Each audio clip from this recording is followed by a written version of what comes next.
everybody, I'm Nick Valencia, and we're live for the latest edition and last episode of the year of Nick Valencia Live. That is so cool to say, man. I remember going into this year, last year, if I went back a year ago, thinking about I don't really make New Year's resolutions, but I had a plan. Like this year, I was gonna, really take my health seriously. I was really determined on going as high in my career as possible, like reaching the highest level I could. And unexpectedly, you know, it didn't end up happening where I thought it was going to happen. Earlier this year, for a lot of you guys know this, those especially who've been following this along this journey, is I left CNN after 19 years. 19 years, the longest first job in the history of first jobs. I started as a teleprompter operator there, probably worked every single job behind the scenes until I finally got to on air about 7 years into my career there at CNN. And then for the next 13 years, I was zigzagging across the country, ripping and running and covering, historic moments, being on the front lines. And then at the end of May, my contract was coming up. We signed deals, 2-3 year deals at CNN, and, we just couldn't come to terms here. And the media landscape was changing, and I saw an opportunity. And what is crazy is just sort of thinking about how we got here. We didn't come to terms, CNN and I, on a Monday morning. And then Monday afternoon, I got a random phone call from the History Channel that put me out here on the streets of LA. And I went out to dinner last night with one of the viewers, Robert Nava, who's a friend of mine from growing up. We played jazz band together and stayed connected, big supporter. And I was just sort of telling him how random it is that we are here and we landed here. I had every intention of trying to get to the highest level at CNN. But when I saw an opportunity to speak up for my community, when I saw an opportunity and a moment to meet, we talk about that a lot, trying to meet the moment here because there's a moment to meet.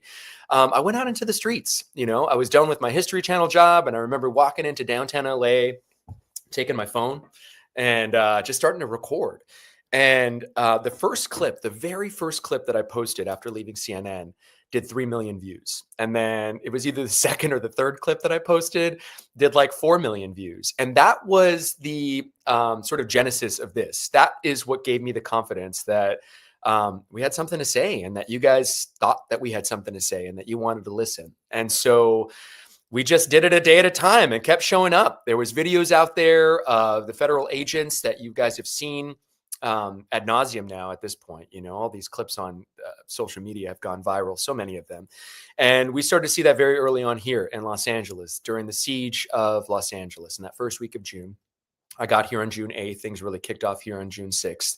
And it has been nonstop ever since. And at this point, it's safe to say that I have my own show. It's pretty cool. I've always wanted my own show.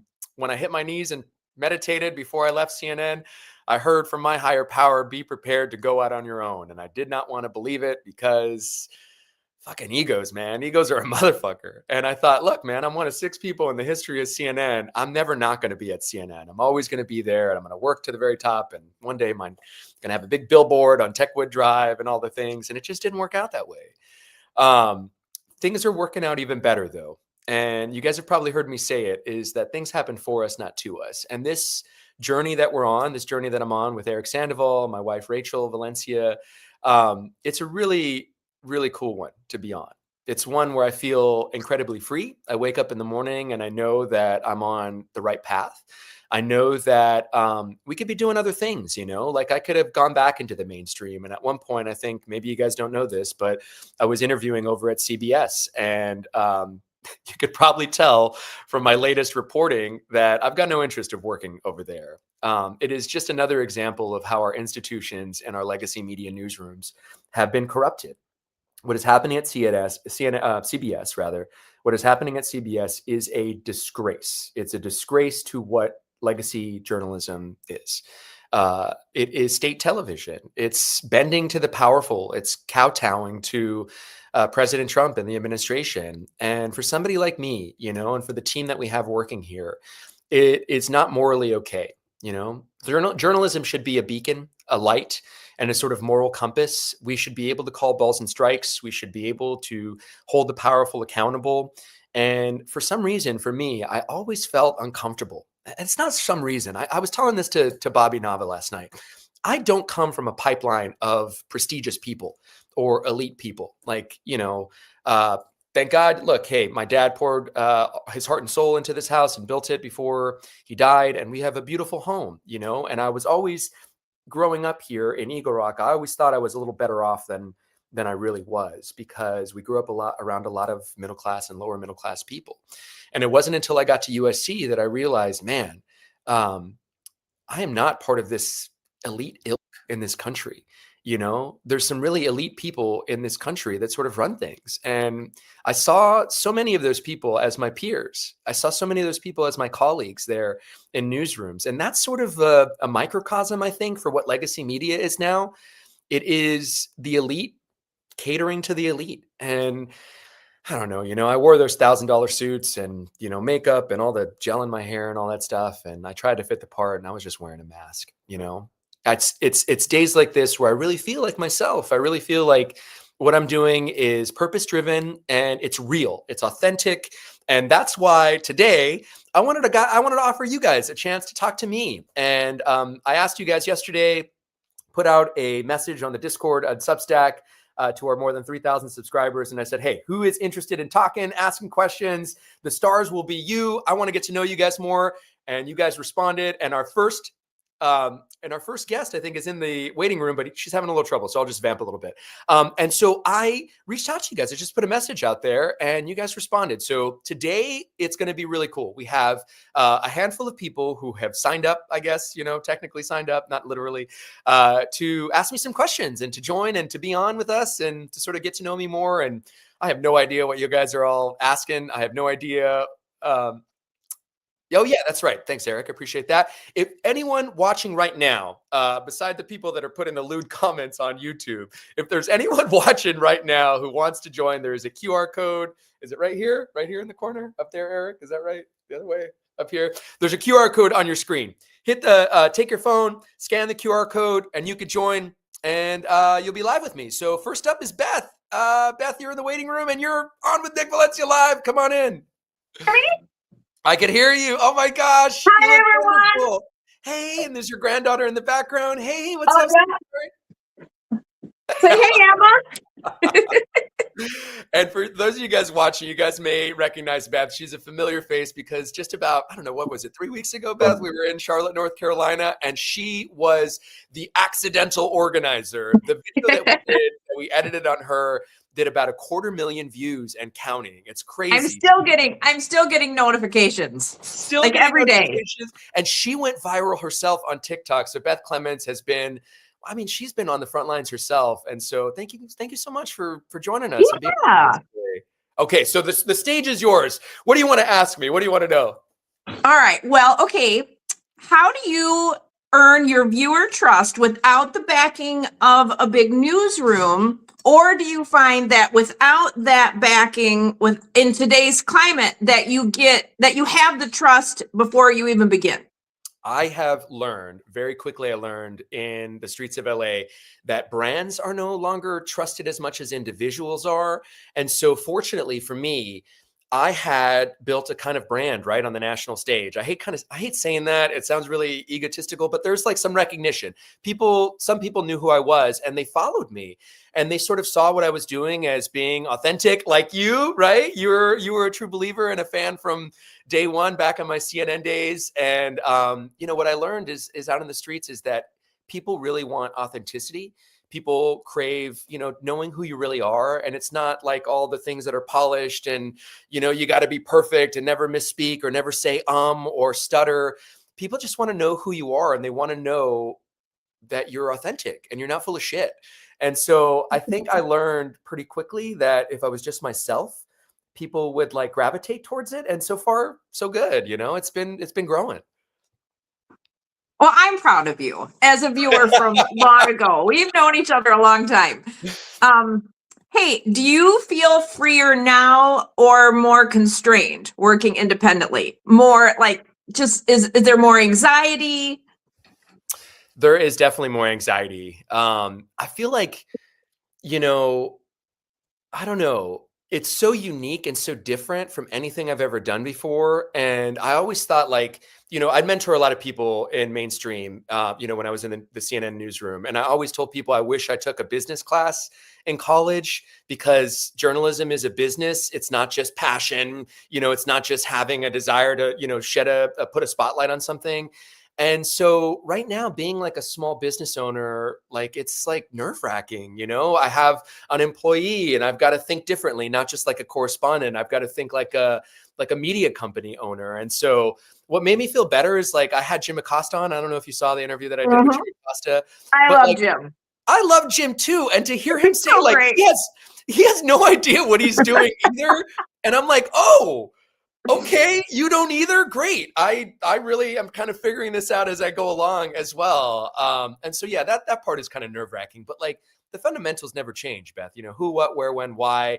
I feel like I've taken some of the ethics that I learned at CNN, and one of the things that's really different now that makes it less nerve wracking is I feel like I've gone from working for a boss to working for you, to working for the people and to the audience, and sometimes you guys inform me about stories in a way that I wasn't getting informed about previously at CNN. There's more of a connection and there's less of a barrier between me and the audience, because I think sometimes they created that deliberately to try to make us inaccessible, which is kind of silly.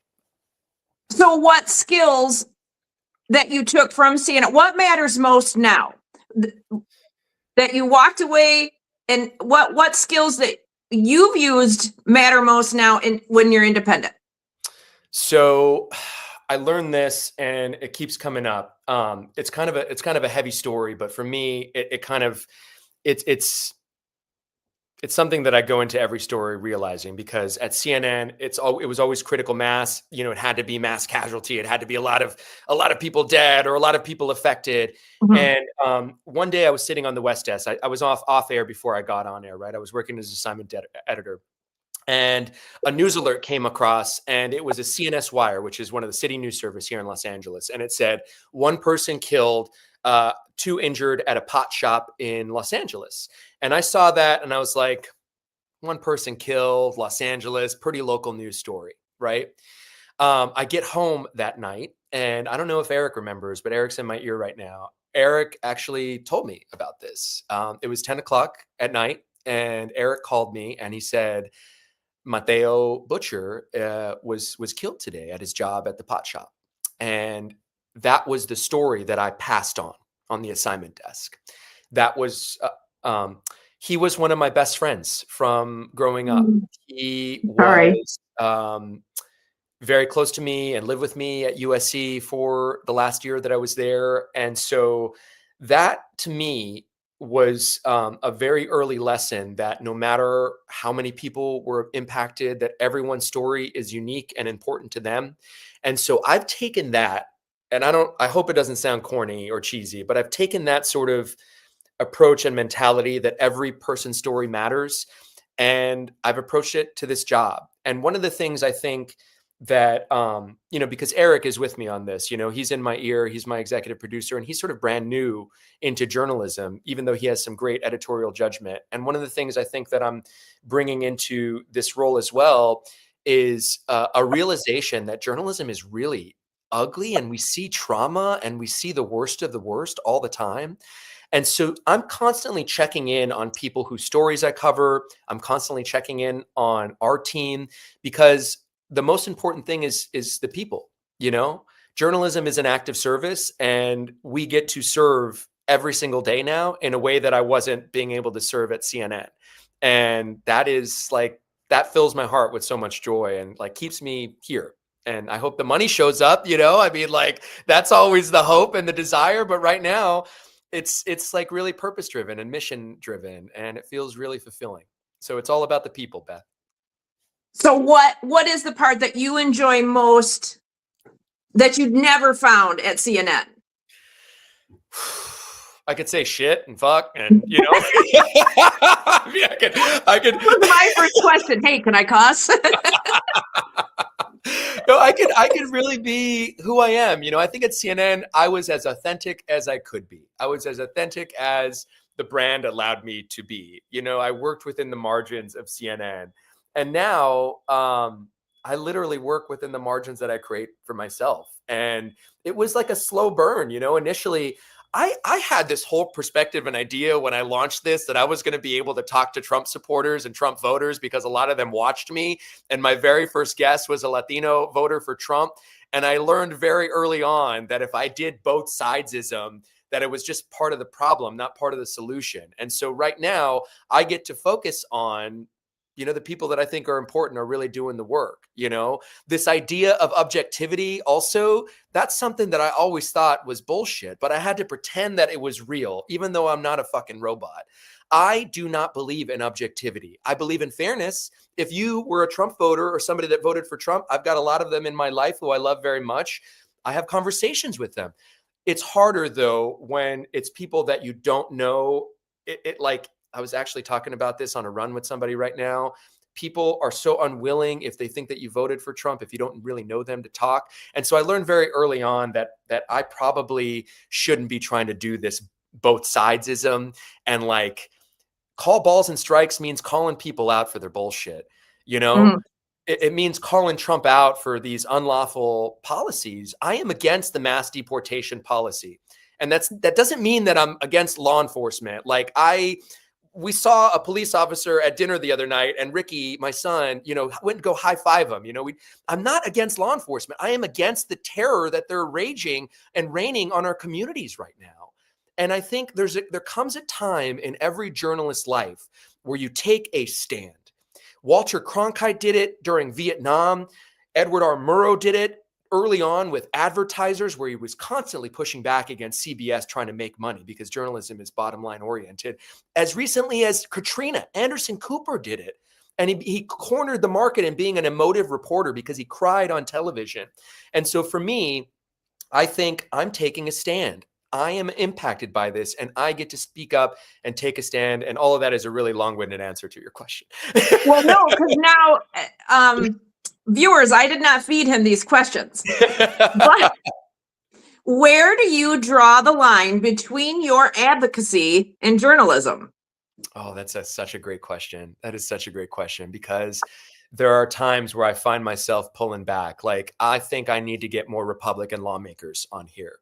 And I'm wondering because, how are we going to really address the issues unless we hold them accountable and get them to answer the questions and they're not siloed off? So I wonder if there is a better effort that I could be making to try to convince them that I would be fair to them when they came on. I would ask them tough questions. Scott Wiener was just on, California State Representative, and I was fair with him, but I was tough Mhm. with him as well. Or at least I thought I was. And so I think, like, the advocacy, that's something that I am aware of, because there's some people now that have thought that that's okay to pick up the phone and call me and harass me and say that I'm not a journalist. But I just think journalism sometimes at its best is activism. I think sometimes it is stepping up and saying this is morally wrong and we're going to take a stand here, because things like, look, right now, I guess I'm encouraging people not to follow the law, but I think the law is bullshit. Our immigration laws are bullshit. And they're set up in a way where people set this up so they can make money. It is deliberately broken. There have been countless times where they've gotten to the red zone and tried to bring the ball across the goal line here, and Trump derails it, or some Republican Mhm. derails it, because they lose their boogeyman. And so for me, I guess it is advocacy that I'm standing up for undocumented people, but I think I'm fair as a journalist in other aspects, and I can have fair conversations. So I'm mindful of it. I'm aware of it, and I'm also honest. And I think what people in this new space, Beth, what I think is sort of what I'm understanding is that people want to know what the biases are of the journalists, like they do Mhm. with their sports anchors.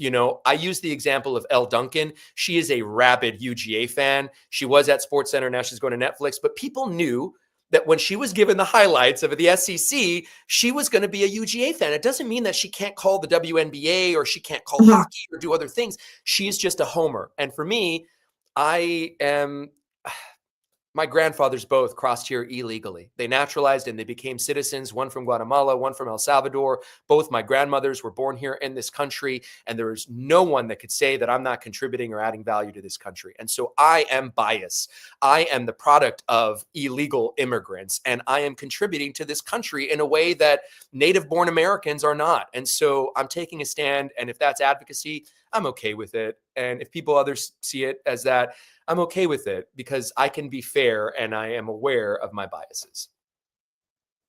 If all of this ended tomorrow, what's the story you want to tell? If we didn't have to worry about what's happening to immigrants in this country, what's the story you want to tell? I want my kids to know that when things got raw and real, and that when things got hard for dad, that he stepped up and he met the moment. That is the most important thing for me, Beth. I want my kids to know that one day, they're 7, they're 4 going on 5. They don't really understand what I'm doing. They know dad used to be on TV. They know dad used to work at CNN. They know dad has his own show now and all this, and that dad works with Theo Eric. But they don't, and they shouldn't. I want, you only get one childhood, and I want to protect their innocence as much as I can. You've got a granddaughter, you do a great job at protecting her innocence and just being there, being present for her. And so for me, I want my kids to know that I stepped up and we have so much privilege, and that I was aware of my privilege and I used it to speak up for people that couldn't speak for themselves. That's the most important thing for me. And I mean that sincerely. And I think that is something that I learned from my dad. My dad died when I was 17. I named my son after him. My dad was one of those guys who, when I was growing up, he was in banking. He was pretty successful, but then he left his job at about 5 years, without taking a drink, just kind of like me. And he opened up a sober living home. And so he started his own business when he was around my age at 42. And the example that I got from him was, you put your arms around the people with the slouch shoulders, the people that walk across the other side of the street. When they see people come in, you go to the other side because you think they're weird. You make friends with people who are not like you. Treat people with respect that may seem lesser than you. And I learned these lessons. I mean, these weren't things that he necessarily deliberately, intentionally spoke to me. They were just examples that he set. And so for me, I see that right now. I'm a 3rd generation Mexican American. I went to USC on a scholarship. I speak the way I speak. I look the way I look, and I dress the way I dress. And I could walk into rooms where there are rich white people and get their attention, right? I don't think that there are many people that are in my position, especially in my industry, that have this runway and this platform to step up. And so I'm very aware of that. And I think now is my time. And I believe in God and a higher power, and I pray every day. And I actually just sort of talk to God throughout the day. And I constantly get affirmations that I'm exactly where I need to be. And so I think the most important thing at the end of the day is that, my kids, they know who their dad is, and that they know the kind of person that I am. The sad part about it all, though, is that there's so many of the viewers that I have that were they loved seeing my family. They loved me sharing my family on social media. And simply because of the work that I'm doing now, I can't share my family on social media because your Facebook is a dumpster fire. I mean, speak on that. It's crazy. Trash. It's crazy. It's vitriolic. It's trash. I'm sure if I really, because I try not to go read the comments. Eric tells me not to. If I actually go through, there's probably some death threats in there. There's probably people that are calling for, things to, so that's the hard part, is that I built this sort of, personality, this brand or profile that included my family. And now I have to hide them from the public because I'm speaking out and standing up. And I'm also realizing I'm getting really disappointed too. I mean, I felt like there's some people in my life who were progressive, I thought, or liberal, but they look at this and they say, well, these are lawbreakers. And again, what was said, that doesn't mean this is moral. Like there were laws that said blacks were 2/3 of a person, or Right. brown people, or segregation was lawful. I mean, this is the history of this country, and so to think that every law that Congress passes is a good law and that we should stand behind is Let's bullshit. let's also not forget it's a misdemeanor. Right? And they're being treated like criminals. They're Right. being treated by these like hardened criminals, and that is just so bothersome to Yeah. me. You know? Yeah. Yeah. These are great questions, Beth. God, thank you. He's surprised. I love it. I love it. Yeah. All right, now, because you did it to me, if you had a moment, if Trump was sitting next to you, what would you ask him? First, I would tell him, God bless you. And Oh, you're a better human than I am. I would set the tone that I believe in Jesus Christ and that Republicans don't get to corner the market on God. And I would let him know that, and he could probably see in my eyes that I am sincere about the mission that I'm on. And I would tell him that I think he's wrong. And I would tell him that I think that he is being advised by people who are taking advantage of him. I would tell him that the only thing that is stronger than fear is hope, and that there's still a lot of it. And that I know that he is pushing the finger on the nerve of fear in this country because it works. I would also tell him that I think that he is the best America has to offer. And I don't think that is a compliment. I think that President Trump is a reflection of where we are as a country, and that we are obsessed with the optics of strong. We are obsessed with the optics of who we think is rich, even though they may not have money in the bank. This fakeness, this sort of highlight reel. And I think that he is brilliant at manipulating the media. And I would tell him that because I think he would probably be flattered by that. And it would open up potentially to him. I don't know. I honestly, at this point, think he's on a revenge tour. But, one of the things that Eric told me when we started working together is that you got to move so that the world doesn't change you. And so if I was in front of President Trump, I would try to be as kind as possible and just kill him with kindness, because a man like that is so nasty. And if there is even an iota that you are being disrespectful to him, he will come back tenfold. And so I think I would, if I had the opportunity to be there with him, that I would kill him with kindness. And I would tell him exactly why I'm on the mission that I'm on. And I would tell him he's wrong. I don't think that it would resonate or land because, again, I think that he is on a revenge path right now. And Project 2025 is real. And that he's using Christian nationalism as an excuse to keep marching forward and deporting people, because he's got a racist in his corner in Stephen Miller, who literally wants to end birthright citizenship. And he wants to end immigration, legal immigration in this country. They want everyone to be white. They want everyone to be white in this country. And so knowing all that, I would probably say the things I could say if I could stand that and be as kind. I say all this shit now, but in the moment, who the hell knows how worked up I would be, and if I would even, be able to be as poised as I just was there. But that's what honestly, that's what I would try to do. No, I stand by what I said to you 3 weeks ago. I probably just tell him to eat a dick and walk away. I love it. Hey, look, somebody's got to call him out. Somebody's got to call him out. I love it.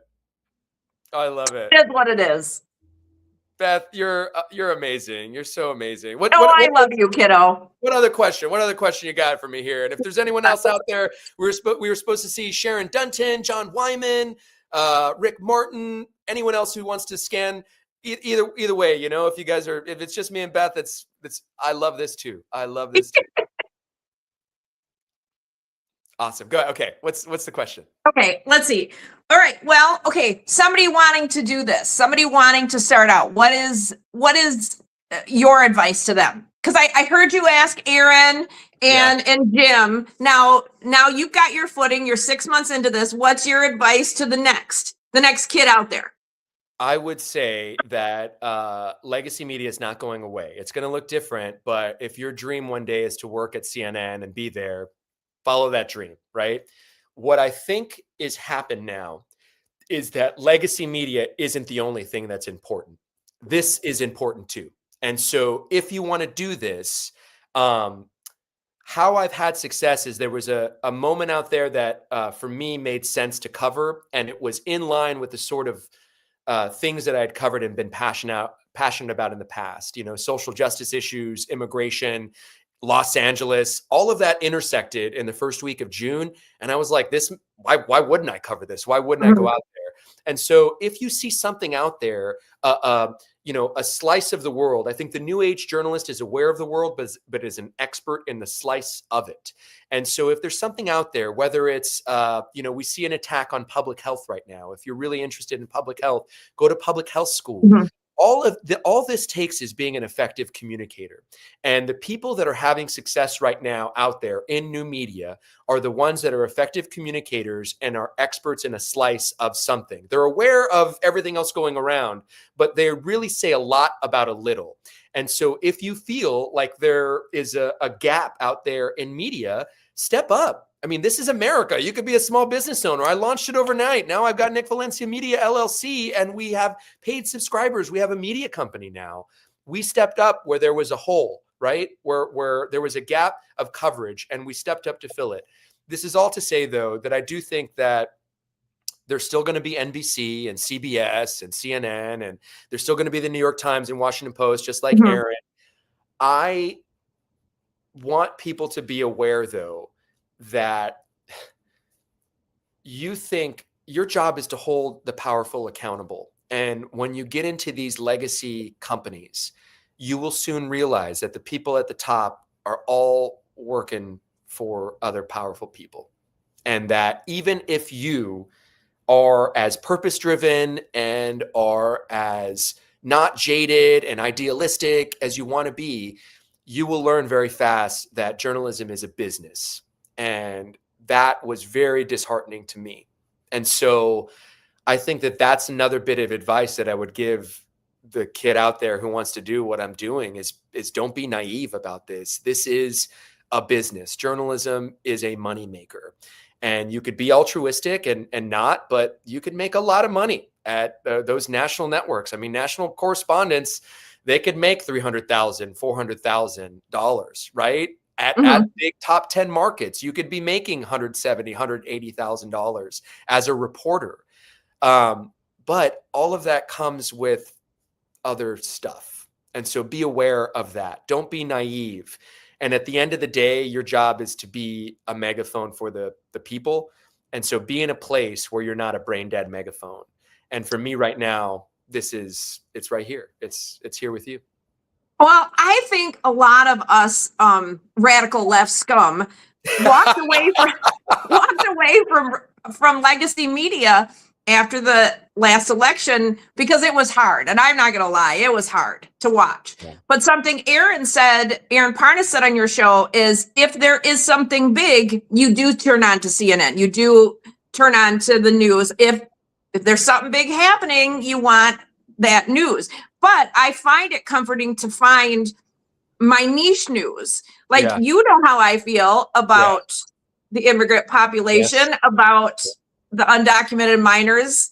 You know how I feel about that. So your news brings me what I need. And, and stuff like Aaron, Under the Desk News. I love them.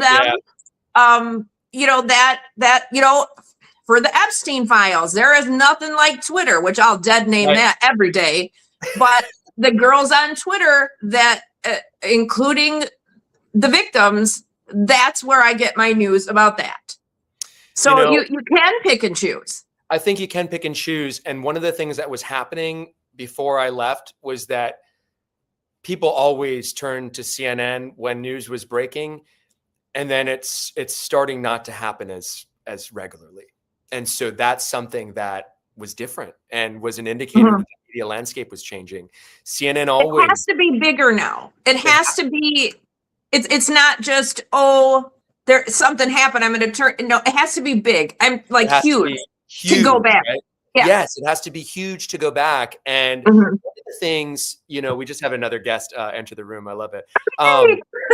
One of the things that I think about doing this year in 2026 is that there's nowhere in independent media where you can go get a 30-minute newscast, where you Mhm. can go just get 6 o'clock evening news, 7 o'clock evening news, 6:30. There's nowhere on independent media where there's like an anchor of a show, like Right. of it's stuff like this. It's mostly sort of podcasts, talking to guests, talking to newsmakers and stuff. But that's something that I've thought about because I think everything is here now, right? Everything is on Mhm. the phone. And so I think there exists a scenario in a not too distant future where people are coming to Aaron or people are coming to Mhm. Carlos Eduardo Espino or Jim Acosta or me for the big stuff. As we evolve, as we get more comfortable and we get our sea legs, we've got 6 months in, things have evolved, things have gotten a lot better since we started. There's that runway, I think, this is changing fast. And as more viewers come on into this sandbox, into this ecosystem, that might be something that, that you see here. Who knows? Mhm. Well, that would be cool. Yeah. When I need just a little bit of news, I will turn on like the 6:30, Right. ABC News Right. or not CBS anymore, but I mean, I can't yeah, believe I just just when you literally need. can't believe. You know who else? And I absolutely love is I will tune into Jon Stewart on the Daily Oh yeah. Show to Oh yeah. laugh. I will tune into HBO and John Oliver for an in-depth about. He did a great piece on Barry Weiss. I don't know if you saw it. I didn't It was see it. amazing. I didn't see Amazing. it. I Yeah. got a very early indicator. I'll leave you with this, Beth. I was interviewing for a CBS job, right? And I was like, this is like early on, like a couple weeks out of CNN. And the interview was going great. And then I brought up the Elon Muskification of the middle class. And you could see their faces cringe, like, oh my God, he said a dirty word. He's not going to just be a parrot or what we want to say. And that should have been a very early indication to me that shit was about to change over there, and that they Mhm. didn't want to hold the powerful accountable. And so, look, I could be over there. I could be swallowing, whatever ethics or integrity that people have and go get a big old fat paycheck. There's certainly people over there who are working, who are my friends and who are journalists, sincerely. Mhm. But they are working for somebody who is parading as a journalist and is a Zionist and an apologist for Israel and has an agenda and calls her Substack Free Press, and she's full of Yeah. shit. And, Hmm. I don't want to work for someone like that. I'd rather work for myself.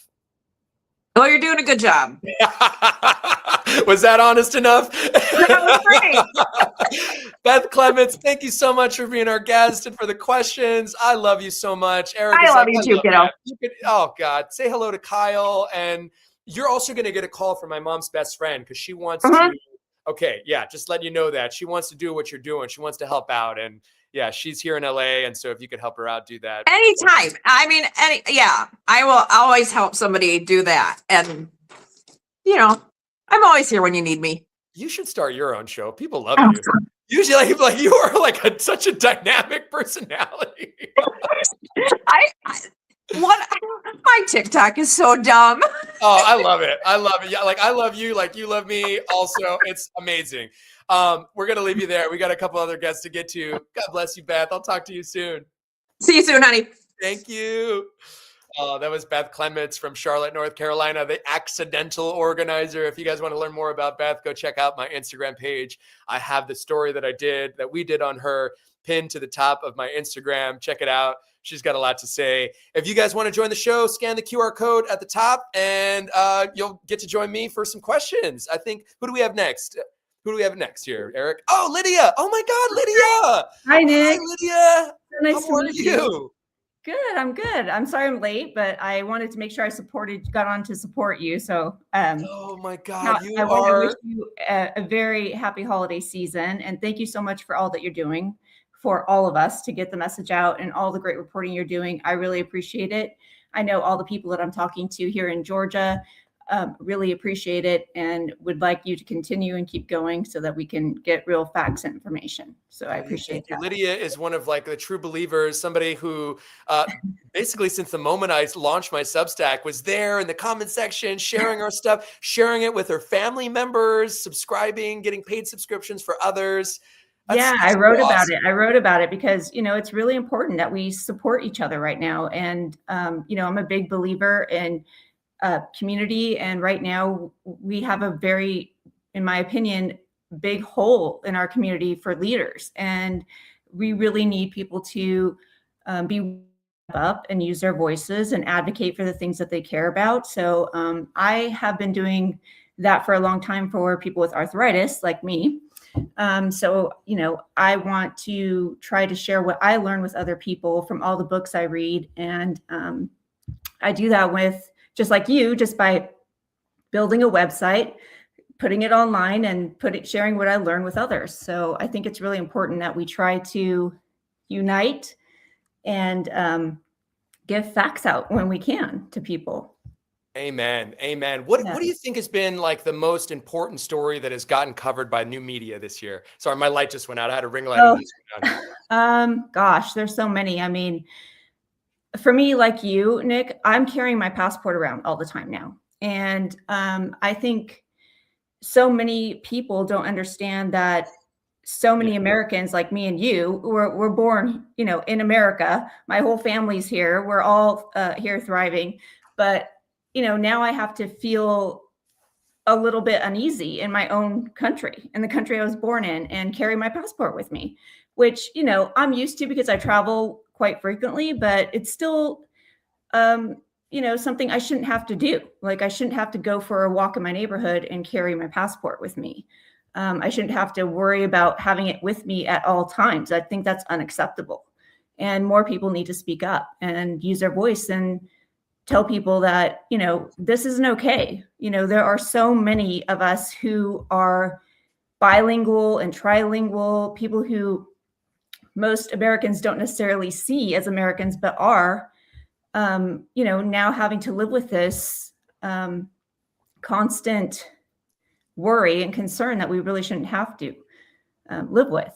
And it's just disappointing that so many people are not understanding the gravity and weight of this moment and trying What do you think what do you say? What do you hear from people in Georgia? I mean, when you share the stuff and, we're in the South and the Bible Belt, like what's that been like, the conversations you've had? Wow. It's been hard. I'll be honest with you. I was born and raised in California. My family is still in California. Coming here in the South has been a very eye-opening experience. It's been very difficult for me to adjust. And not because I haven't met some great people, I really have, but, I just, I still think that the South has a long way to go to understanding the contributions that immigrants from all over the world make to make our country the phenomenal, economic engine it is. And I think there's a huge lack of education, and that's why I try to share all the books I read with people when I can, because I think reading is the most critical thing that we can do right now.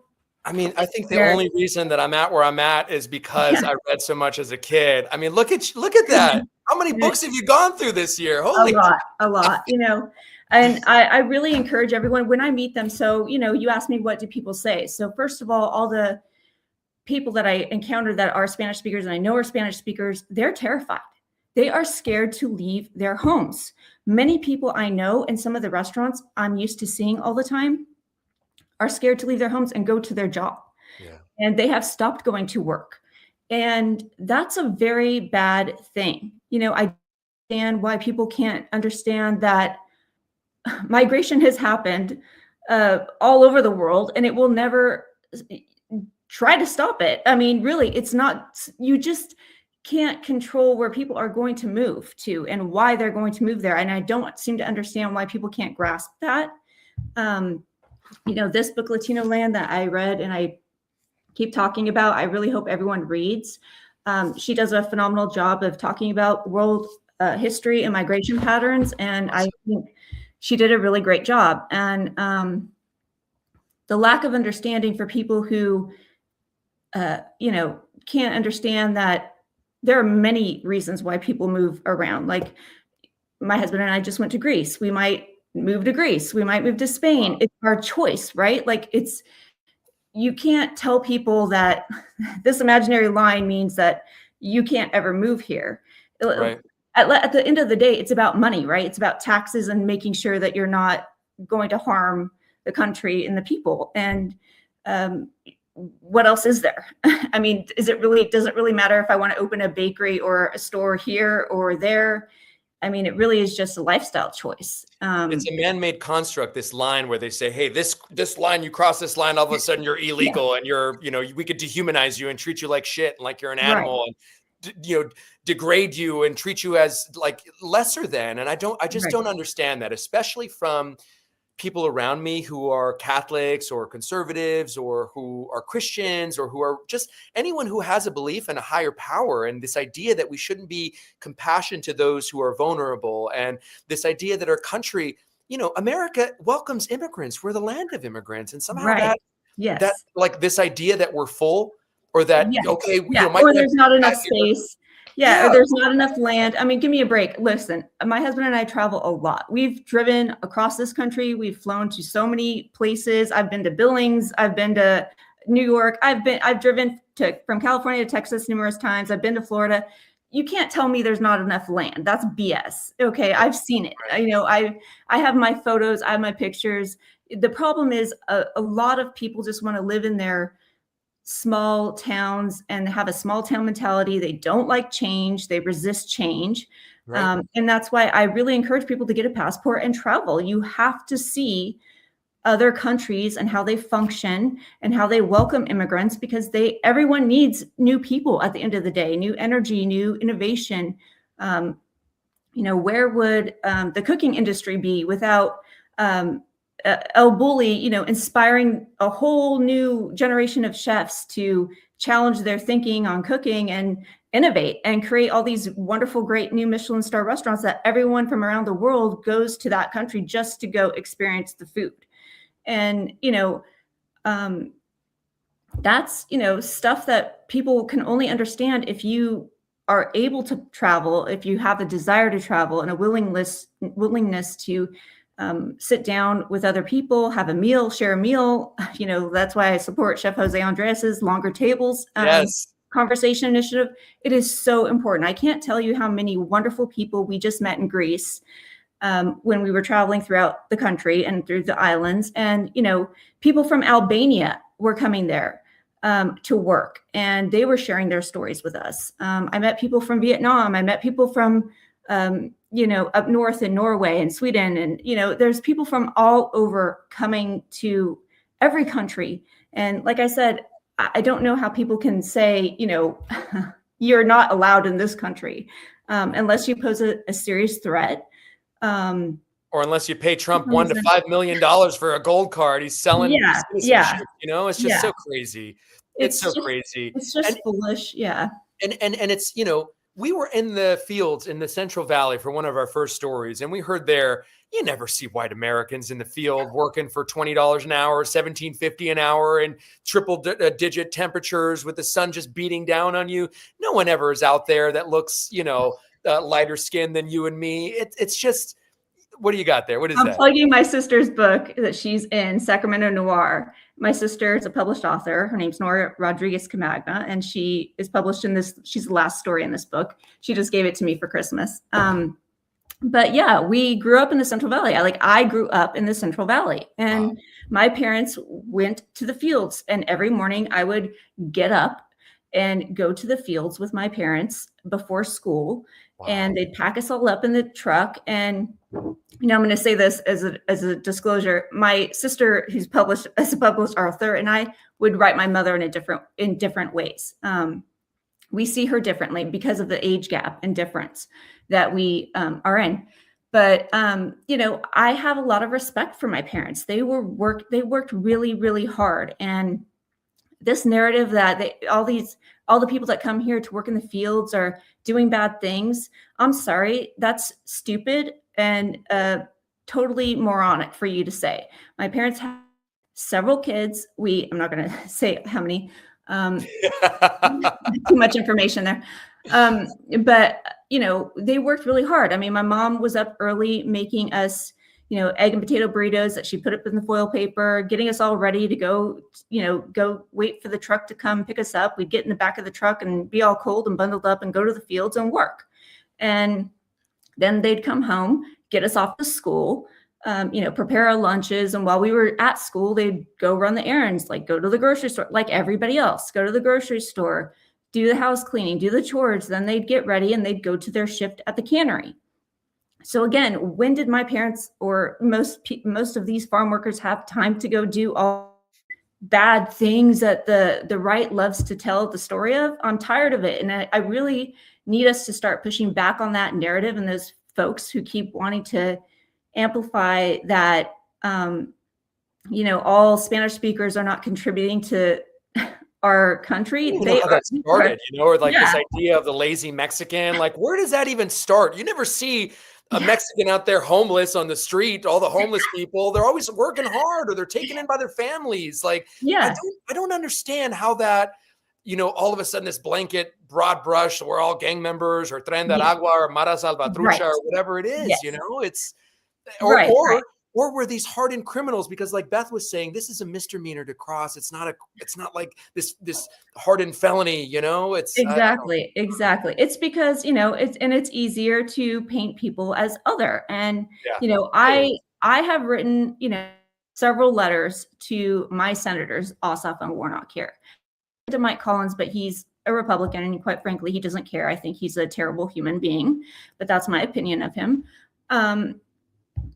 But, I try to use quotes from all the books that I read, like, Cast, other things when I write my letters to have supporting evidence and research when I submit my letter. So I'm encouraging everyone to please write your reps, use AI like I do sometimes now, because quite frankly, it's very time consuming to, every day something new comes up and you're having to, oh gosh, am I going to write about this now and this now? It's exhausting. I've been doing it for a very long time. And I'm going to tell you, I have several letters, like, I don't even know now, like what topics I've covered. I've covered the NIH and the need for to keep research going. And, I try to advocate for, immigrant rights and, farm workers. And, it's just, it really is exhausting. And I feel for everybody who's on Substack who tells me that they are so tired.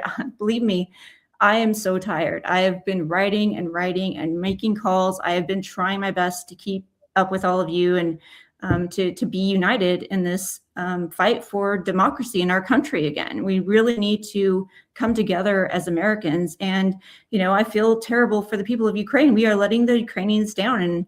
And, I hope that we find a way to remember that we need to fight for democracy and free speech. It's very important that everyone stays educated.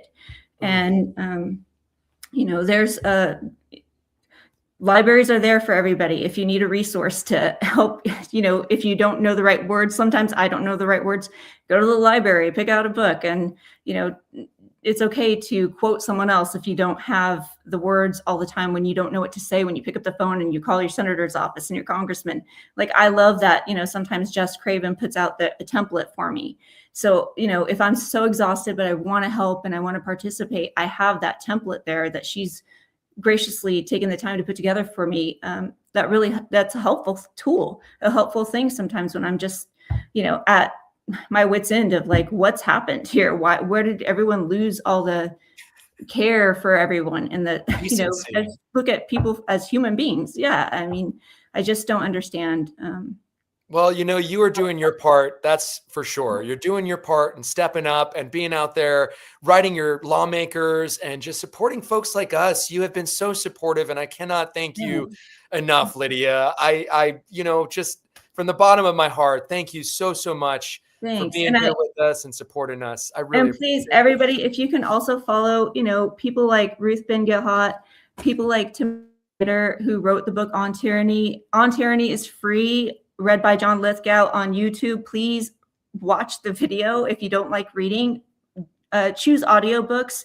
Every time I try to meet someone, I try to share a book or something I've learned, or encourage them to follow you on social media, or other journalists or other writers that I like, to hopefully get people engaged. And because we really need everyone to understand that this is a big year, and we really need to come together and do what we can to salvage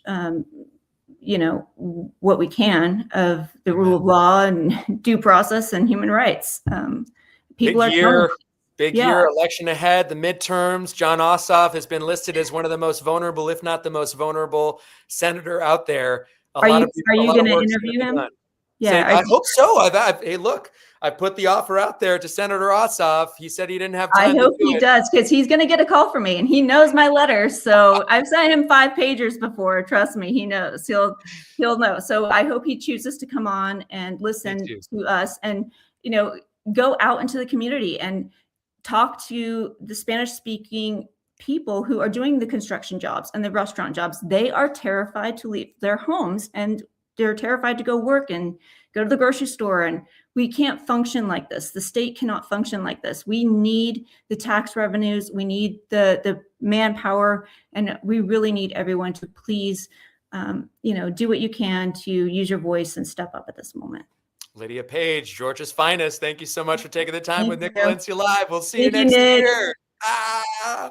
That was Lydia Page. And we are going to close out the show with a surprise guest, Eric Sandoval, joining the stage. ¿Qué onda, compa? What's up, man? ¿Cómo estás?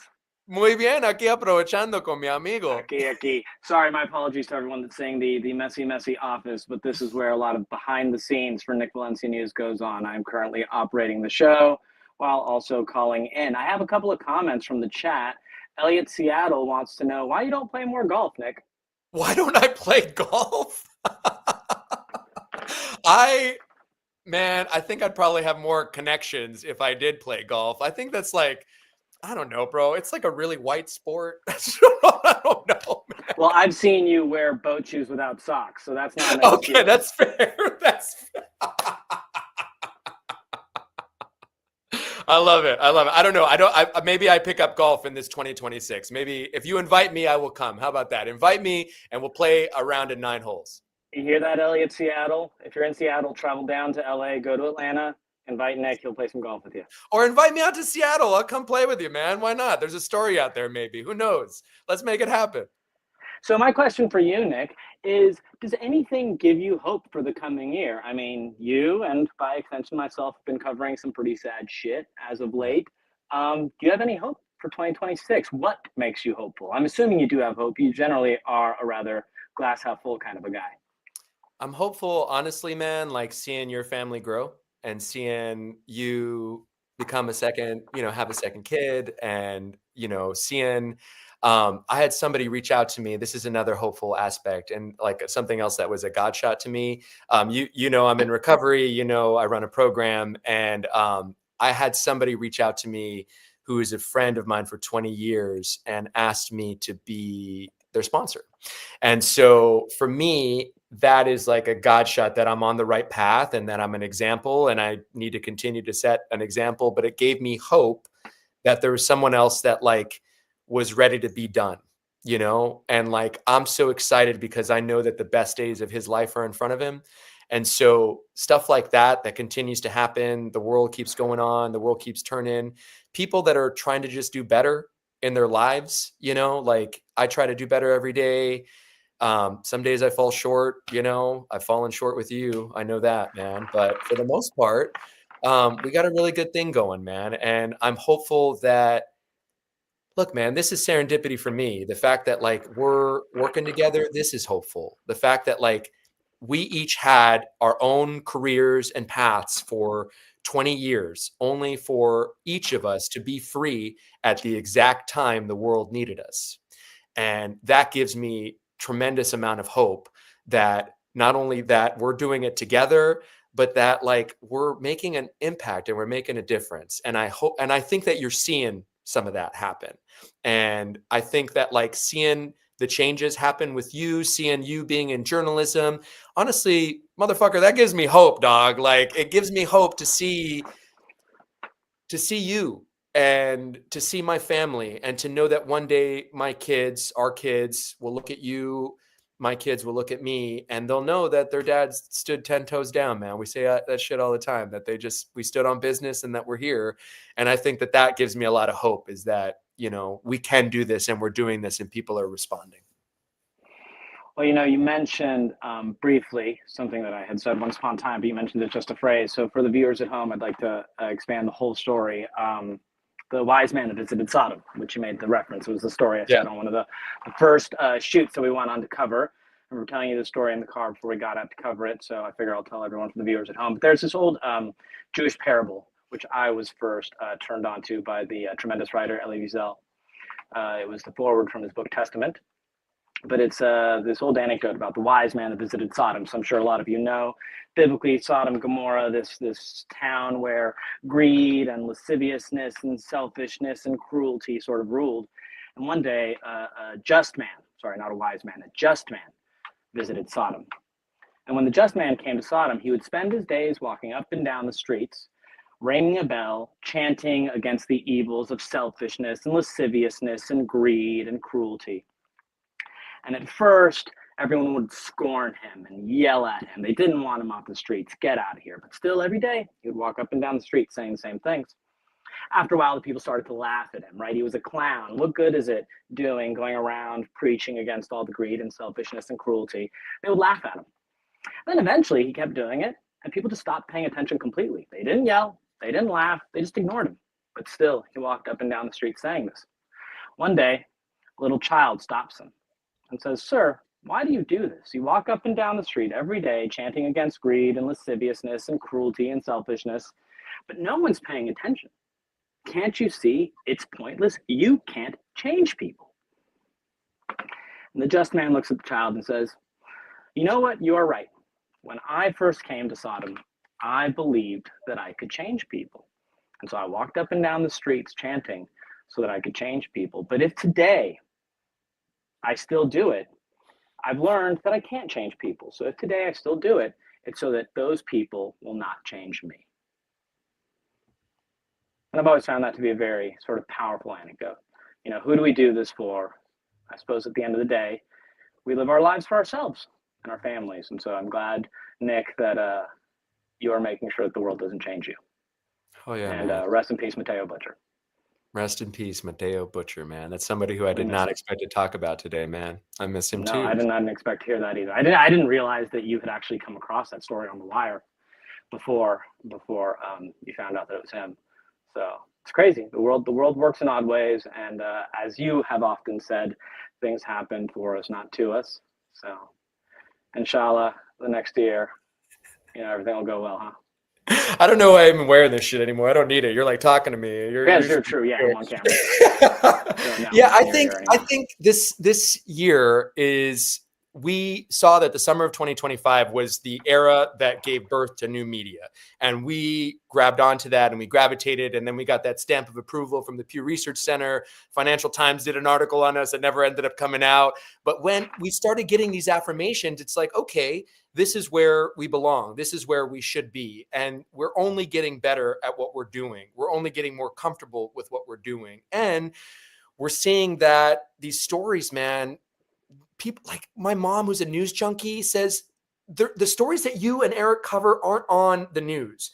And so for somebody who watches the news constantly, is on every single hour of every day, to know that I am informing someone like my mom, that we are informing the public, viewers that care. When I was out to dinner last night with Bobby, he's like, dude, you are one of the only people out there where we could turn towards information. And as like our institutions get more and more corrupted, as people start to realize that now, we will have a little bit of momentum and know a little bit more of what we're doing next year. And that gives me hope too, is that we're fucking in this, man. We're in this and we're not going anywhere. You say all the time before we end the show, we're in this for the long haul. And I believe that, man. On my best days, I know that we're doing phenomenal work, that we're doing great work. We're doing, I believe, God's work. On my worst days, it's fucking hard, man. It's hard. And it's like, is anyone listening? Are we speaking into the void? How am I juggling family? Do I go back to this mainstream? I know you've had those thoughts, but Well, the trolls just showed up in the chat a few minutes ago. So, like, oh, clearly you're not speaking into the void. Once the trolls show up, you know you're doing good. We've got some Donald Trump is God. We've got some Almighty Israel and USA will save the world. We've got some MAGA. We've got the world loves you, Donald Trump. So, you know, once you have those sorts of things coming in, at least you're not yelling into a void. At least the bots are responding. you know, the irony of all that is like, this is only helping us, the engagement. So keep hating on us, man. Yes, Like, please, please. The hate viewership always helps. It drives engagement. We all understand the algorithm boosts things that have more engagement. So the hate and the talk back and forth, you know, just get you more eyeballs, which in the end, right, that is the point, to amplify the stories that you are covering, to make sure people know what is happening. And that's not going to happen if the algorithm doesn't push it out. You know, legacy media was a certain type of cage or leash, for lack of a better word. yeah. And the algorithm that big tech has sort of created is a different type of cage, leash, for lack of a better word, you know, and it's 6 of one, half a dozen of the other, maybe. I'm going to give Eric, as we wrap the show up here, I'm going to give Eric his flowers. When we first started, I got reached out to by an executive producer at one of those top evening shows. I'm not going to tell you which one, but they asked me, their first question was, who the hell did you get off the beach? And that is like our terminology for people who have been laid off, who are super successful, but have not found a job. Who did you find off the beach? Because they were convinced that I snaked away or stole one of the EPs from the top evening shows. It wasn't anyone that was on the beach. It was Eric Sandoval, my best friend from college, the child of migrant farmers, somebody who has taught me a lot about politics. The world, is one of the most brilliant people that I know. And that's real. Like, sincerely, I always thought when I was at CNN, and I've told you this, not in front of however many people are watching, but I'll tell you now, I would always say when I was at CNN, if I had Eric with me, Fahad with me, Ben with me, I would be such a better, more informed journalist.